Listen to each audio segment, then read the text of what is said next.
네, 오늘은 계대결혼 제도와 고액이라는 제목으로 말씀드리겠습니다. 본문은 창세기 38장 11절에서부터 18절까지 제가 공부하겠습니다. 구약성경 59페이지. 유다가 그 며느리 다말에게 이르되 수절하고 네 아비 집에 있어서 내 아들 셀라가 장성하기를 기다리라 하니 셀라도 그 형들같이 죽을까 염려함이라. 다말이 가서 그 아비 집에 있으니라. 얼마 후에 유다의 아내 수아의 딸이 죽은지라. 유다가 위로를 받은 후에 그 친구 아둘라 사람 히라와 함께 딥나로 올라가서 자기 양털 깎는 자에게 이르렀더니 혹이 다말에게 고하던 네 시부가 자기 양털을 깎으려고 딥나에 올라왔다 한지라. 그가 그 과부의 의복을 벗고 면박으로 얼굴을 가리고 몸을 휩싸고 딥나 길 곁 에나임 문에 앉으니 이는 셀라가 장성함을 보았어도 자기를 그의 아내로 주지 않음을 인함이라. 그가 얼굴을 가리웠으므로 유다가 그를 보고 창녀로 여겨 길 곁으로 그에게 나아가 가로되 청컨대 나로 네게 들어가게 하라 하니 그 자부인 줄 알지 못하였음이라. 그가 가로되 당신이 무엇을 주고 내게 들어오려느냐. 유다가 가로되 내가 내 떼에서 염소 새끼를 주리라. 그가 가로되 당신이 그것을 줄 때까지 약조물을 주겠느냐. 유다가 가로되 무슨 약조물을 네게 주랴. 그가 가로되 당신의 도장과 그 끈과 당신의 손에 있는 지팡이로 하라. 유다가 그것들을 그에게 주고 그에게로 들어갔더니 그가 유다로 말미암아 잉태하였더라. 아멘. 자, 이 계대 결혼 제도와 고엘 제도는 아주 옛날 그 이스라엘 주변 나라들의 그 중동 지역의 아주 독특한 어떤 문화였습니다. 그것을 성경에 여러 군데 나오기 때문에 제가 그것을 소개하고자 합니다. 예수님의 탄생과도 아주 직접적인 관계가 있어요. 예수님의 족보는 성경에 두 가지가 나옵니다. 하나는 로마서 9장 5절에 보면은 예수님이 하나님이시다. 그러므로 인간이 아니다. 이렇게 나오는데 제가 한번 읽어보겠습니다. 이게 중요한 구절이기 때문에. 로마서 9장 5절. 저희 조상들도 저희 것이요 육신으로 하면 그리스도가 저희에게서 나셨으니 저는 만물 위에 계셔 세세의 찬양을 받으실 하나님이시니라. 다시 말하면 예수님은 이스라엘 민족의 한 사람으로 태어났지만 본래 그분은 창세전부터 영원토록 찬양받을 하나님이시다. 이렇게 나와 있고요.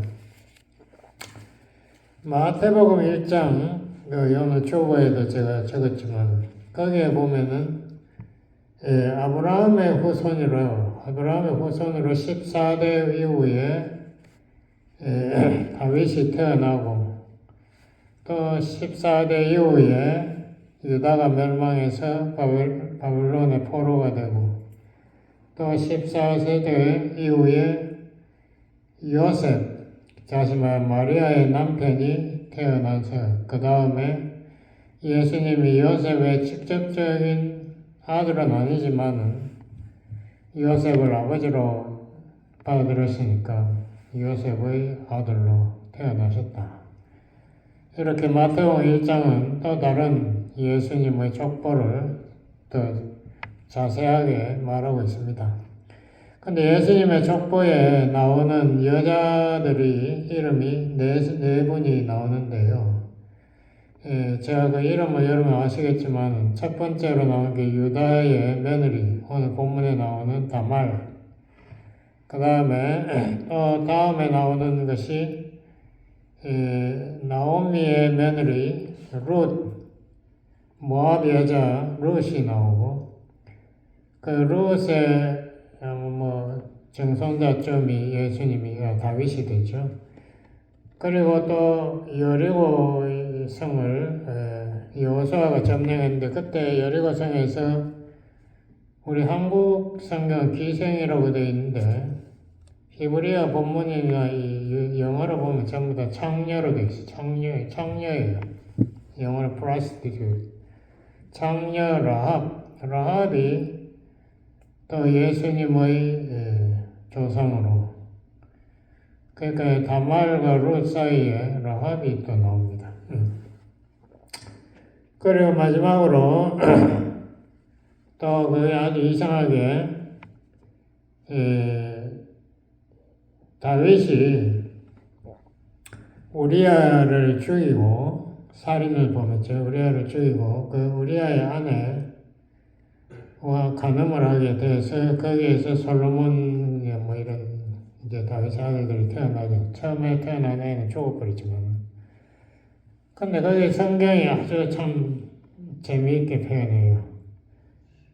바세바의 이름을 적지 않습니다. 바세바의 이름도 적지 않고 바세바를 우리아의 아내로만 소개합니다. 우리아 죽었는데 우리아의 아내.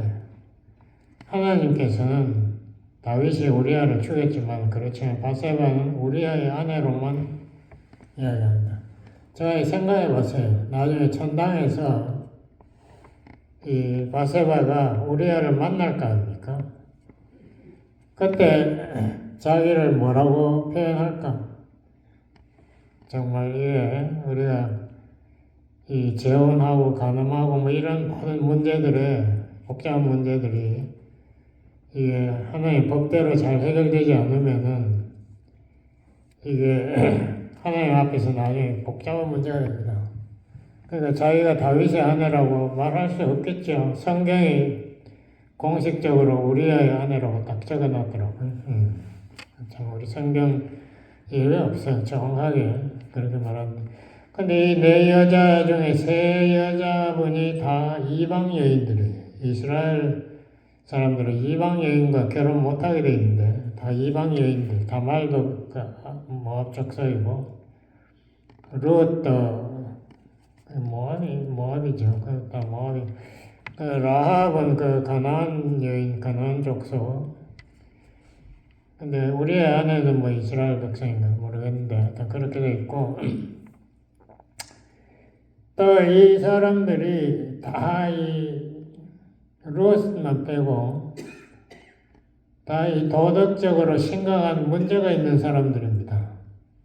오늘 본문에도 우리가 읽었지만 유다의 며느리 다말은 자기 남편이 죽었다고 해가지고 자식이 없으니까 자기 시아버지와 성관계를 해가지고 쌍둥이를 낳았어요. 그래가지고 그 쌍둥이 중에 하나, 둘째 베레스를 통해서 결국 나중에 다윗이 태어나죠. 그래서 예수님의 조상이 아주 복잡한 이상한 사람들을 통해서 태어났어요. 그 다음에 롯도, 롯은 뭐 아주 굉장히 자기 남편하고 자기 시아버지가 잘못해가지고, 시어머니도 잘못했지만, 하나님이 주신 기업, 그걸 절대 팔면 안 되는데 그걸 팔아버리고, 자기 고향 베들레헴을 떠나가지고, 이 옆에 이방 나라로 이사를 갔습니다. 거기서 가가지고, 롯의 시아버지가 아들을 둘이를 있는데 둘 다 그 모압 여자들하고 결혼을 시켜요. 이게 아주 제가 좀 나쁜 말로 하면 이건 아주 희망 없는 인간들이죠.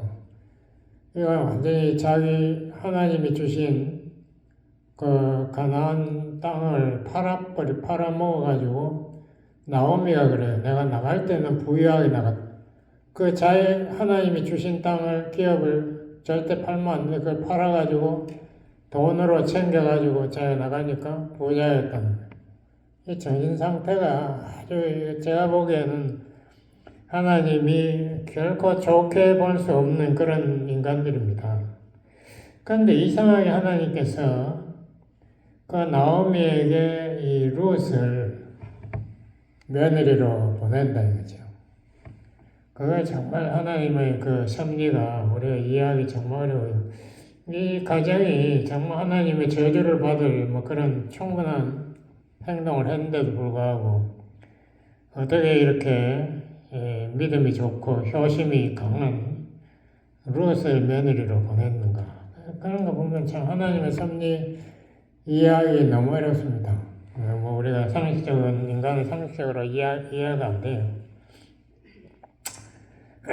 그리고 여리고성에 살던 그 라합이라는 장녀, 도대체가 이 여자가 자기 삶 자체를 그렇게 성적으로 문란하게 사는 것 자체가 벌써 문제인데다가 기껏 한다는 게 이스라엘 스파이가 두 명이 오니까 그 스파이 편을 드는 거예요. 스파이를 막 숨겨주고 자기 본국 사람들이 스파이를 못 찾아내게 거짓말하고. 그 라합이라는 게 어떻게 보면은 이게 정말 민족 반역자에다가 도덕적으로는 참 이거 아주 지저분한 그런 인간인데 하나님께서 어떻게 여리고성의 사람 다 죽여버리고 라합의 가족만 살리는가. 그것도 정말 우리가 이해하기 어려운 뭐 그런 것들이 성경에 예수님의 조상이라고 딱 적혀 있어요. 마태복음 1장에. 자, 이것이 정말 하나님께서는 어떻게 이 율법이나 도덕의 기준 자기가 주신 거 아닙니까? 그거는 전혀 그렇게 무시하고 이렇게 엉뚱한 이런 사람들을 선택해도 되는가? 우리가 상당히 좀 그걸 우리가 좀 생각해 봐야 될 문제입니다. 우선 유다와 다말의 문제를 말씀드리면요. 유다라는 사람이 이것도 웃기는 사람이에요. 이게 야곱의 12아들 중에 네 번째 아들인데 이 사람이 보기에 성경 말씀에 아무것도 몰라. 성경에 완전히 무지한 데다가 자기 삶의 기준이 자기 자신이 세운 엉터리 윤리, 신앙도 엉터리 신앙 따라서 그냥 지멋대로 사는 그런 인간인 것 같아요.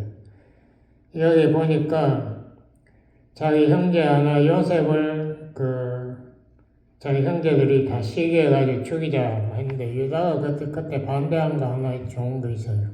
반대하고 그 요셉을 애국으로 가는 장사꾼들에게 노예로 팔자 뭐 이렇게 해서 요셉의 생명을 살려주는 뭐 그런 문제는 있었죠. 그때 유다가 그 다음에 한 게 뭔가 하면 창세기 38장에 보면은 당장 가나안 여인하고 수아라는 사람의 딸하고 결혼을 합니다. 이게 벌써 자기도 자기 조상 이삭이나 야곱의 결혼 이야기를 들었을 거 아니에요. 다 조상들이 그래도 가나안 사람과 결혼 안 하려고 참 멀리 하란까지 가가지고 결혼을 하고 이렇게 했는데 소리가 있네. 하여튼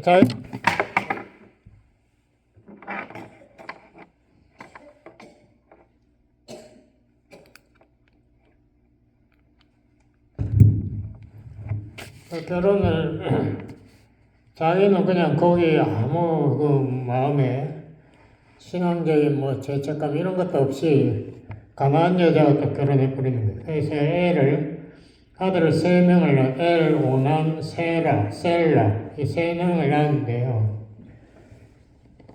이게 또 엘 장자를 가나안 여인 다말하고 결혼을 시키는 거예요. 그러니까 이 사람은 신앙이라든가 하나님이 자기 조상들 아버지하고 할아버지 저거 특별하게 무슨 결혼 상대를 찾기 위해서 멀리 하란 그게 굉장히 먼 거리인데 그걸 가서 와이프를 데려오고 이런 거에 대해서 전혀 관심이 없는 자기 멋대로 사는 사람 같아. 그러니까 제 아들도 다말과 결혼하는데 하나님 보시기에 엘이 너무 악하니까 하나님이 엘을 죽여버렸다. 그러니까 자식 뭐 양육이랄까 자식 교육 이것도 완전히 엉망진창인 것 같아. 가정 애들이 자식들이 3명이 다 지 멋대로 자라는. 자 여기에 또 하나님께서 희한하게 다말이라는 여인과 자기 장자와 결혼시켜가지고 애를 하나님이 죽여버렸으니까 이제 유다의 계보가 끊어지게 생겼잖아요. 유다가 누군데 여러분 아시나요? 유다가 메시아 조상입니다. 예수님이 유다 지파에서 나오셨어요. 다윗도 유다 지파에서 나오고. 근데 유다의 지파가 끊어질 지금 위기에 처했다 이거예요. 그래서 유다가 엘 대신에 둘째 아들, 엘이 죽었으니까 오난을 다말과 결혼시킵니다. 이게 바로 계대 결혼법이라고 해요. 계대 결혼. 그러니까 위에 아들이 자식 없이 죽으면 그 밑에 아들이 형수하고 결혼해가지고 자식의 집안의 핏줄을 유지하려는 뭐 그런 제도인 것 같아요. 그래서 가게를 보존하고 재산권도 보호하고 뭐 이렇게 하는 건데, 그 남은 형제가 형수와 결혼한 것을 거부하면 거의 신명기 25장에 보면 뭐 심각한 사회적 비난과 수치를 당하게 됩니다. 그래서 뭐 신을 빼앗고 뭐 어쩌고 뭐 하여튼 뭐 그렇게 형수가 앞에서 뭐 욕을 당하고 뭐 그런 제도인데요. 둘째 오난이 형수와 이제 성관계를 해서 자식을 낳는 것을 거부했습니다. 뭐 하나님 뜻이고 뭐가 자기 싫다요. 왜냐하면 형수가 아이를 낳으면은 그 애는 이제 엘의 후손이 되니까 자기가 가진 무슨 재산 뭐 유산 상속 이런 거는 다 없어져 버리는 거예요. 자기는 그냥 엘을 위해서 사는 거죠. 자기가 낳은 자식도 자기 자식이 아니고 엘의 자손으로 이렇게 치니까 그렇게 함으로써 하나님께서 오난이 악한 마음을 품었다. 이기적인 마음을 품었다 해서 오난도 죽여버립니다. 그러니까 유다가 가만히 생각해 보니까 이거 자기 아들 3명 중에 지금 2명이 다 죽어버렸는데 마지막 아들 셀라를 또 다말과 결혼시켜가지고 만약에 셀라가 뭐또 잘못해버리면 자기 자손이 완전히 대가 끊어져 버리는 거잖아요.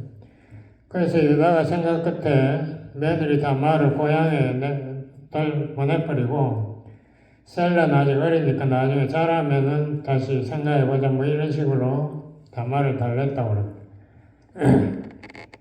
그래서 이제 다말이 눈치를 보니까 셀라가 처음에 성장했는데도 시아버지가 모른 척하고 말도 안 하니까 자기는 그냥 고향에 그냥 보내져가지고 완전히 관계 끊어지다시피 됐으니까 다말이 이제 머리를 굴린 거예요.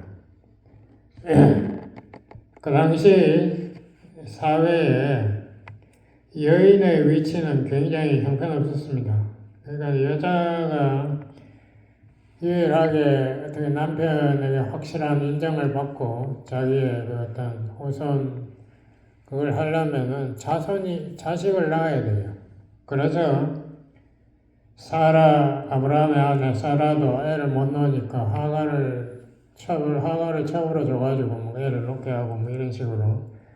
그리고 야곱의 그 와이프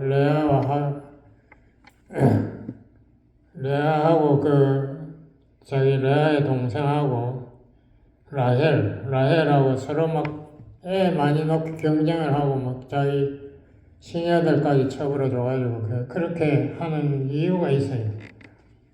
그러니까 과부가 된 여인이 자식이 없고 남편이 죽으니까 과부지. 남편도 없지 자식도 없지. 이러려면은 미국에서는 뭐 소셜 시큐리티 이런 게라도 있지 않습니까? 뭐 보험제도가 있는데 그 당시 사회 여인에게는 아무런 그런 대책이 없어요. 그러니까 너무 완전히 사람들의 잊혀진 그냥 방에 혼자 가두어져가지고 사는 그런 비참한 삶을 살게 된 거죠.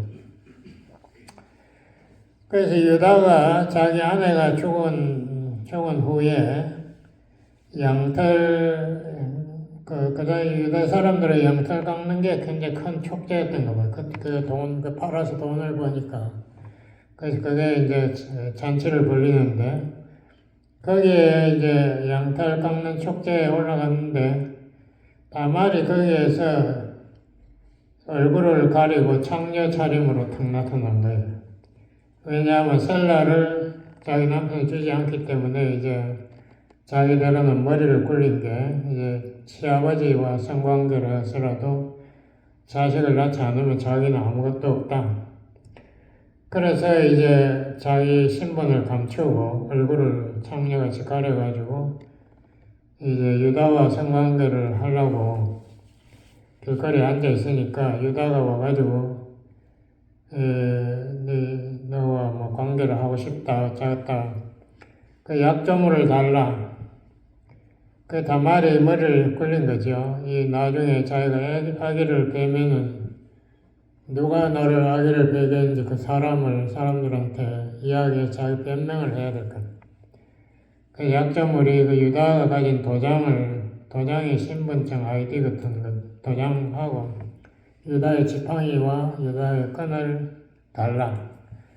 그래서 그거를 가지고 약조물로 받아가지고 나중에 다말이 아기를 쌍둥이를 잉태했을 때에 그 소문이 금방 나니까 이 유다가 다말을 이제 화형시키라고 명령을 내립니다. 그러니까 다말이 걸려 나오면서 이제 자기 약조물을 보여주면서 이 사람 때문에 내가 임신했다. 그 유다가 보니까 기가 막히거든. 자기가 그 창녀인 줄 알았더니 그게 아니고 자기 며느리하고 성관계를 해서 자식을 사람들한테 창피한 이야기죠. 그래서 유다가 거기에서 이제 처음으로 자기가 잘못했다는 것을 깨닫습니다. 아, 내가 자식 교육을 잘못시켜가지고 하나님께서 우리 자식들을 다 죽였구나. 내가 정말 잘못했네. 근데 우리 집에 며느리가 내보다 더 훌륭하다. 며느리는 그래도 이 족보, 우리 계보를 유지하려고 그렇게 결사적으로 덤비는데 나는 그 며느리 생각도 모르고 그래서 며느리가 내보다 더 옳다라고 이렇게만 이 기준이 자기 생각, 자기의 삶, 자기의 윤리성 이 자체가 모든 판단의 기준이 돼가지고 그거보다 나오면 오케이. 자기가 잘못한 거는 그래도 근본적인 문제는 생각도 안 해서 자기가 이방 여인과 결혼하고 이방 여인과 아들하고 결혼시키고 이러는 것이 자기가 잘못했다는 것 전혀 생각도 안 해요.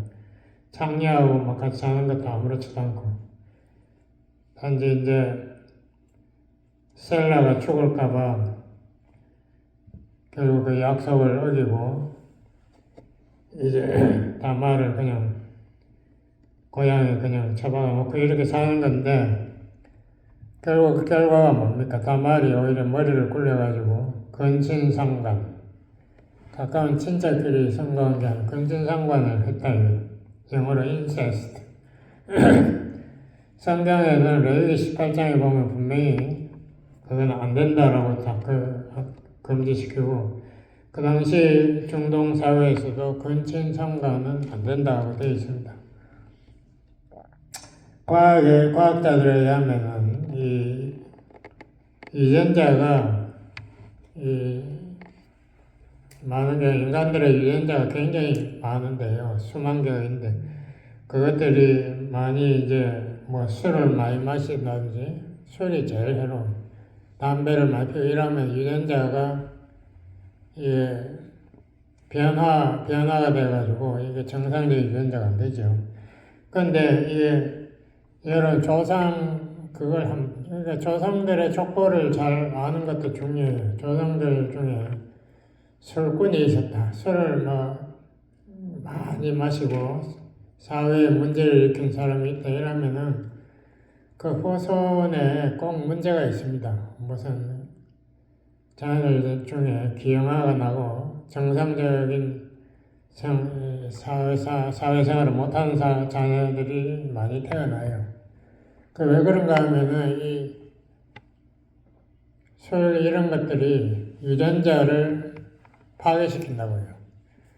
그런데 더 문제가 되는 게 뭔가 하면 이 근친상간은 이 가령 할아버지나 증조 할아버지 이런 사람이 술꾼이었다. 근데 그 사람이 유전자가 파괴된 그걸 가지고 자식들을 낳았다. 그래서 그 후에 보니까 사촌끼리 결혼했다 이러다면은 그 파괴된 유전자끼리 만나니까 더 후손이 더 기형아가 나올 확률이 높아지는 거예요. 그래서 그런 것이 대표적인 것이 일본의 그 천황이라고 주장하는 그 집안 사람들이 저끼리만 결혼을 하니까 거기 기형아가 자꾸 생기는 거예요. 그게 아주 심각한 문제죠. 이제 자기 집안 가까운 친척끼리 이제 결혼하면 안 된다는 이제 과학적으로 깨달아서 이제 그걸 피하고 있지만 하여튼 그 문제가 오랫동안 일본 천황의 집에 있었습니다. 다말은 그런 걸 알 리도 없고 하여튼 어쨌든 간에 다말의 생각으로는 수단 방법을 가리지 않고 다말이 계대 결혼법 이런 거 알았겠어요. 어쨌든 간에 다말은 어떻게든 자식을 낳아가지고 자기의 위치를 잡고 또 자기의 남편, 죽은 남편, 애를 우선 그 계보를 잇겠다 이런 생각했겠죠. 그래가지고 시아버지와 성관계 해가지고 쌍둥이를 낳았는데 그 먼저 태어나려고 하던 세라가 형인데 세라의 그 산부인과 하는 그 사람이 산모가 세라의 손목을 붉은 줄로 맸대. 얘가 형이라고. 근데 손이 쏙 들어가 버리고 그 동생 베레스가 먼저 밀고 나온 거예요. 이게 참 희한하죠. 그러면 동생이 먼저냐, 형이 먼저냐, 이런 문제가 꼭 야곱과 에서의 문제하고 거의 똑같지 않습니까? 에서가 먼저 했는데 야곱이 에서의 장자권하고 다 뺏어버렸잖아요. 그래가지고 야곱이 결국은 아브라함, 이삭, 야곱으로 이렇게 내려가는 거죠. 에서는 없어져버려요. 여기에서도 세라는 없어져버리고 베레스가 메시아의 족보의 조상이 됩니다. 하나님께서는 하여튼 행동하시는 게 보면 우리 인간들의 상식, 문화, 혹은 율법, 이런 윤리, 이런 거를 하나님은 완전히 무시하는 경우가 너무 많은 것 같아요. 제가 보니까. 우리가 생각하기에도 제가 생각하기에는 제가 하나님의 나오미 집안은 그냥 없애버리겠어요. 나오미 남편만 죽고 자식 둘이도 죽을 뿐만 아니라 그 집안을 싹쓸이 그렇게 하나님이 주신 땅을 다 팔아먹어가지고 지가 부자라고 떵떵거리면서 옆에 딴 나라 가가지고 자식들까지 다 이방 여자하고 결혼시키고 이런 인간들을 그렇게 살려줄 필요가 없지 않나 싶은데 하나님께서 그 집에 또 룻을 당며느리로 보내고 하는 것이 하나님의 이 섭리, 하나님의 그 역사하시는 기준은 우리 조그마한 인간의 머리로는 이해가 안 갑니다. 그러니까 우리가 누가 옳고 그러고 판단 자꾸 하려고 하지 마세요. 하나님께서 어떻게 하신지. 그건 나중에 하나님 앞에 우리가 올라갈 때 거기에서 다 나중에 판결이 나니까 그때 기다리시고 내 작은 머리로 자꾸 굴리지 마세요. 그게 뭐 대단한 것도 아닌데 그걸 가지고 누가 옳고 그러고 누가 뭐 옳고 어쩌고 판단하고 뒤에서 운송하고 난 그런 게 너무 싫어. 대대결혼법 이것도 우리가 생각하기에는 이게 상식적인 어떤 윤리적으로 맞지 않는 법인데 하나님께서 대대결혼법을 신명기에 적어놨다 그거 하라고. 신명기 25장에. 그런 거 보면은 하나님께서는 뭐 인간들의 그 사소한 법 혹은 뭐 윤리 도덕 이런 거 하나님께서 상당히 많은 경우에 무시하는 것 같아요. 그러니까 우리의 작은 머리를 차원을 뛰어넘는 하나님의 섭리가 있다. 그런데 그 계대결혼법하고 또 비슷한 게 고엘 제도라는 것도 있습니다. 고엘 제도는 룻의 경우에 고엘 제도가 적용되거든요. 왜냐하면은 룻의 그 남편뿐만 아니라 그 남편의 형제까지 다 하나님 심판받아 다 죽어버렸어요. 뭐 시아버지고 뭐고 다 죽어버렸으니까 아무도 없는 거예요. 그 집안 남자가. 근데 나오미 그 룻의 시어머니가 그러거든요. 우리 친척에 아주 좋은 사람이 보아스라는 사람이 있는데 그 사람이 니를 선택하면은 네가 그 사람과 결혼해가지고 자식을 낳아서 그 우리 집안의 후손을 이을 수 있다. 그걸 고엘 제도라고 합니다. 그래가지고 룻이 나중에 어머니를 따라와가지고 고향에서 이제 자기 그 베들레헴에서 이제 이삭을 줍는 여자로 변하죠. 뭐 농사 지을 능력이 없으니까 추수할 때 이삭을 주어가지고 1년 동안 그걸 먹고 사는 거예요. 그렇게 이제 룻이 그렇게 참 효녀의 역할을 하고 원래 이스라엘 사람도 아닌데 열심히 하나님 믿으니까 보아스가 보고 룻을 굉장히 좋게 보고 이제 잘 도와주고 뭐 이렇게 하는데 룻이 보아스 보고 그렇게 이야기합니다. 당신이 우리 집안의 고엘입니다. 여러분 성경 읽어도 고엘 제대로 모르면 그게 무슨 말인지도 몰라. 고엘이라는 것은 당신이 우리 집안의 기업을 물려줄 사람입니다. 물려주는 책임이 있는 사람입니다. 능력이 있고 책임이 있는 사람입니다. 그래서 보아스가 그럽니다. 내가 물려주고 싶지만 내보다 당신에게 더 가까운 친족이 한 명 있는데 그 사람에게 알아보고 그 사람이 당신을 아내로 맞아들이지 않겠다고 하면 내가 당신을 맞아들이겠다. 뭐 이렇게 이제 또 고엘 제도가 나오죠. 계대결혼법과 고엘 제도는 비슷해요. 근데 고엘 제도는 그 형제간이 아니고 가까운 친척이 그 사람을 그 과부를 위해서 결혼해주는 뭐 이런 제도가 이스라엘에는 있습니다. 근데 그 제도를 통해서 예수님의 조상들이 두 사람이나 다 이 계대결혼법과 고엘제도를 통해서 자식을 계보를 유지할 수 있게 됐다. 그런 걸 우리가 생각해 볼 때 하나님의 섭리는 우리 인간들의 돈 튕기면서 계산하는 그런 차원하고 너무 다르다는 것을 느낍니다. 근데 거기에서 룻이나 여기 뭐 다말이나 다 이 사람들이 윤리적으로 그 당시 사회 윤리적으로 뭐 그렇게 인정받지 몰라도 후에 우리가 볼 때에는 굉장히 훌륭한 사람들이에요. 신앙도 좋고 정말 우리가 생각할 때는 룻 같으면 자기 시어머니를 아주 쓰레기같이 여길 수도 있었어요. 자기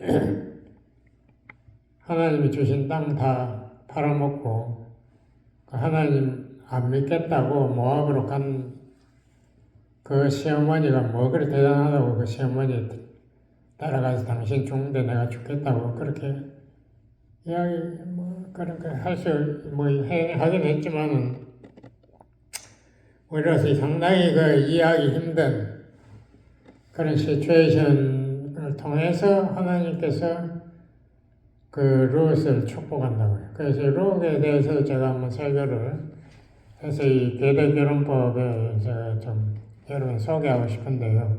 하나님께서는 우리 인간들의 그 지저분한 뭐 윤리, 뭐 율법 어쩌고 뭐 법이요 어쩌고 하는 그런 거를 따라오시는 그런 분이 아니라는 것을 제가 소개하고 싶습니다. 우리 하나님의 차원은 정말 다말이나 룻 같은 이런 사람들이 인정받는 그런 다른 도덕 체계, 다른 신앙 체계가 있어요. 그것을 우리가 이 예수님의 조상을 통해서도 우리가 알아볼 수 있습니다. 기도하시겠습니다. 아버지 하나님 감사합니다. 정말 우리가 인간적으로 볼 때에는 손가락질 받아야 하고 사회에서 버림받아야 할 과부들 그런 사람들을 통해서 하나님께서 메시아의 족보를 유지하신 그 놀라운 사실을 우리가 깨닫고 하나님의 은혜의 놀라운 차원, 하나님의 역사하는 그 사랑, 그것을 우리가 깨달을 수 있게 도와주세요. 예수님 이름으로 기도드렸습니다. 아멘.